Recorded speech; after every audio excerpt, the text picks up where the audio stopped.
Эки түрдүү түш жору. Султан Махмуд Газневи түшүндө тиштеринин түшүп калгандыгын көрүп катуу чочуп ойгонду. Тезинен бир түш жоруушту алдырып, анын адил жорулушун сурады. Ал түш жооручу адам өтө текебер, эч нерсени ойлонбогон, баам жүгүртпөй октум-соктум сүйлөй берүүчү адам эле.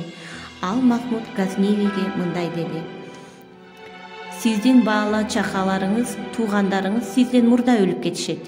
Түшүңүздүн жорулушу так ушундай, деди. Бул жору султан дилине төп келбеди, ага токтосуз жаза берди. Анан экинчи түш жооручуну чакыртты. Ал түш жооручу өтө амалдуу, сезимтал, даанышман адам эле. Көп ойлонуп туруп, султанга мындайча жооп берди: балдарыңыздан дагы, туугандарыңыздан дагы сиз узаагыраак өмүр сүрөт экенсиз.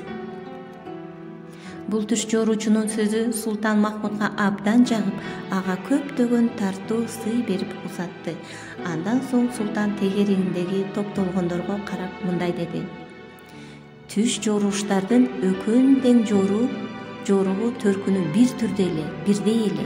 Бирок жооручунун биринчиси эч нерсени ойлонбостон, алды артын байкабай туруп, наадандык менен өтө орой жоруду. Ошол себептен мен ага өлүм бердим. Экинчисине болсо алды артына баам жүгүртүп ойлоп сүйлөгөн чыныгы таанышмандыгы үчүн ага тартуу сыйлыгымды бердим, деди.